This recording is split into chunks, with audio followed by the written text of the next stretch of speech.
of international relations. So, funny story, it was my birthday just a couple weeks ago. And yeah, I know it's kind of a cheap way to begin and get a little bit of excitement by talking about your birthday. But I was thinking about something truly important in the study of international relations, not related to me, but because my birthday is the anniversary of the end of World War II. My birthday is the anniversary of the end of World War II. And in fact, for those who don't know, this is the 80th year since the end of World War II. And so we, not just myself, but faculty colleagues and scholars, have started to ask a question in the field of international relations. Why have we had such a sustained period of time after 2 world wars, such a sustained period of time of no global level conflict, despite the fact that there have been many challenges and things are messy and there have been many conflicts at the more localized level? What explains this? And I'm going to argue today that it is about interconnections, and this theme of the Salon is central, Interstice. And over the summer, I was fortunate enough to join with some of these scholars, these faculty colleagues, from a really impressive group of universities, including Yale, Oxford, and of course, NYU Shanghai. We met at the rather amazing and beautiful NYU Florence site, and we asked this question about the fact that 80 years since the end of World War II, what does the global order look like, and what will it look like moving forward? And we wanted to ask also centrally during this period of time, as I mentioned earlier, why haven't we encountered a great war of the same magnitude? We, as global citizens, have seen those in the past. For example, World War I has the unfortunate nickname of being called the war to end all wars. Obviously, if it's World War I, it has the tragedy of there being a Second World War. There was, of course, a period of time known as the Cold War, lasting until the 1990s, where things were extremely difficult and characterized by many horrible proxy conflicts. Yet we had encountered no global level fiasco of the past. Again, this is not to diminish the issues and the problems that the world has faced over that time, but this is a very interesting moment to reflect upon, particularly from my own field, the field of international relations. Now, I was not the, international relations was not the only discipline that was represented. Many from the social sciences, and as we met, we saw colleagues from across the board. However, as Ina noted, one way to remember that today we'll focus on international relations from my perspective a little bit, and then we can discuss during the coffee hour. One way to remember me is my name is Ivan Rasmussen, so my initials are IR, which is the same thing as international relations. That's one way to remember it. If you speak Chinese, it means that I was destined, we call this Yan Fen. I was destined to study international relations. But in fact, we also had colleagues in Florence meeting to discuss about these 80 years of relative global peace and the construction of a world order. We had colleagues from economics, from philosophy. We had colleagues coming from a whole range of mixed disciplines, the hard sciences and environmental science, even urban studies. We met and we asked ourselves, and the first answer that we had was that it is an economic answer, that the last 80 years have been characterized by increasing economic interdependence between the countries of the world, increasing economic interdependence. But then we paused and we thought about this answer, because in the past there have been moments when countries have been very interlinked through trade, through investment, through commerce. That has happened in the past, but also there were conflicts. So maybe it's something more. Maybe it's something more than economics. As one scholar noted, in the lead up to the US involvement in World War II, the US and Japan were major trading partners. Now, I have to admit that a philosopher, somebody much smarter than me, then gave what I consider to be the answer, and the answer lies in the interstice at the moment of our interconnections as individuals. And this philosopher, I will not say whether or not he is our chancellor at NYU Shanghai, said actually individuals are driving all of what we've seen in terms of the construction of the global order over the last 80 years. Individuals like who? Like all of you. Meeting in global locations, international institutions, meeting at universities of higher learning. And he gave a really interesting and compelling example. He talked about the experience of a philosopher coming from the West named Bertrand Russell, who had an amazing trip to China. And in doing so, this philosopher got me thinking about these interconnections. And I want to say that I believe then really in an important way, what you're doing by being here is part of those interconnections. It seems almost silly and trivial, but I do think that you are thinking about and creating that new world order and thinking about the previous ones.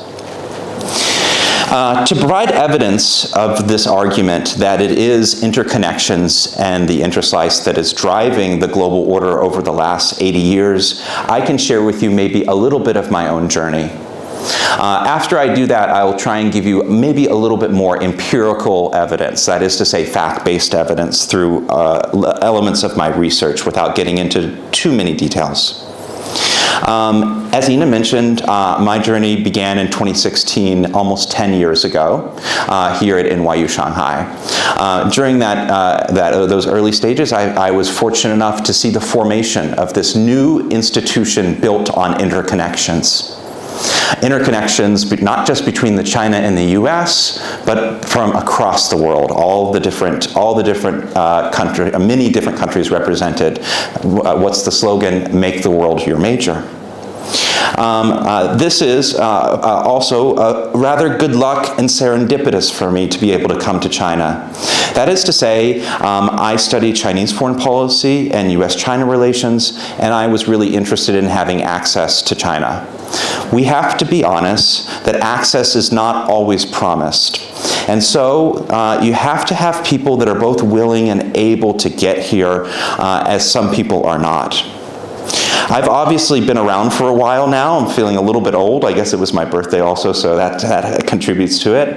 But I can remember very well my first time teaching Intro to International Politics in the fall of 2016.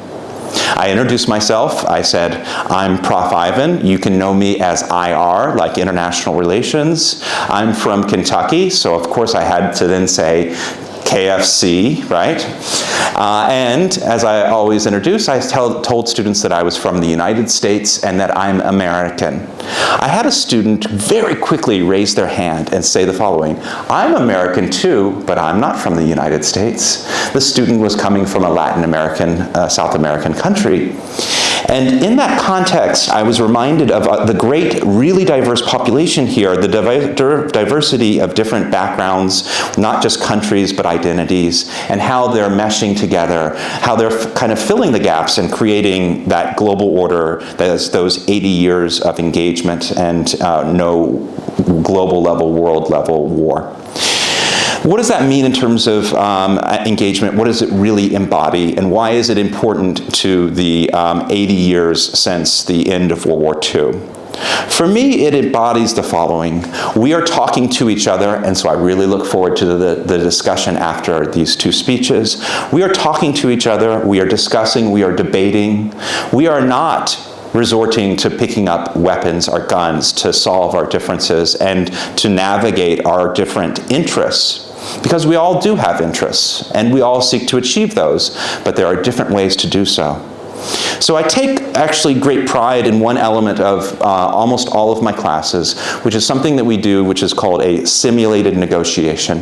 In the simulated negotiation, students take on different roles, maybe a role different from their own personal attitudes, and they negotiate with each other. They negotiate about how they can achieve their interests. And this allows those students, I believe, to have the sustained level of engagement and interaction that we have seen in various forms in that 80-year mark that I'm set on right now.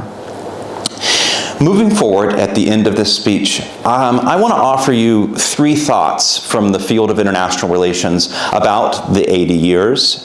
And also I want to give some advice to students as I finish up. First, 80 years of no world war does not mean that the system was perfect. Far from it. I think what Ina said about it being messy is really important.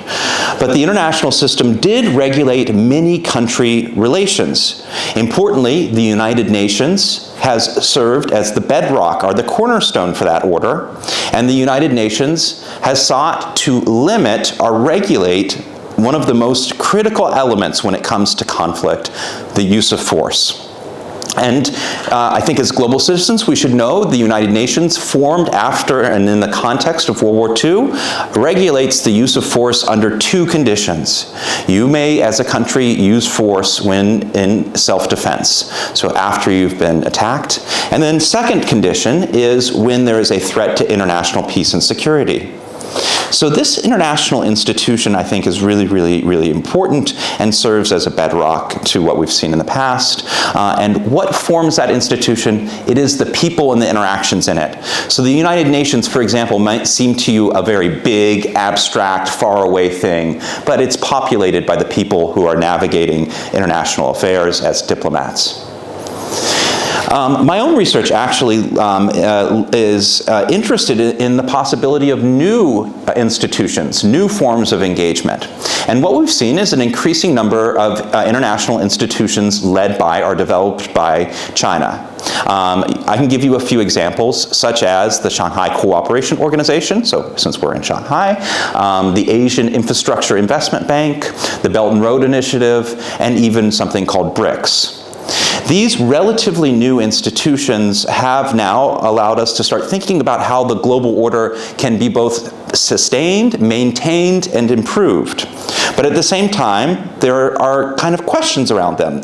So my own research shows that actually the behavior of US allies as they encounter Chinese-led institutions shows that there's a potential for cooperation despite a perception of division.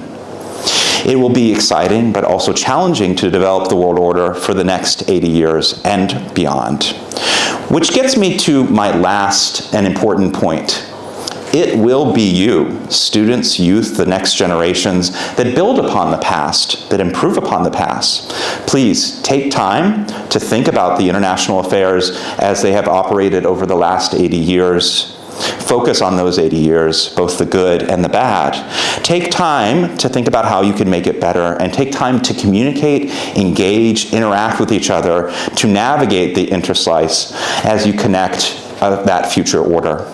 I hope for your sake, and to be honest, for my own sake, that we will see way more than another 80 years. Thank you so much, and I look forward to continuing that discussion in the Q&A later on.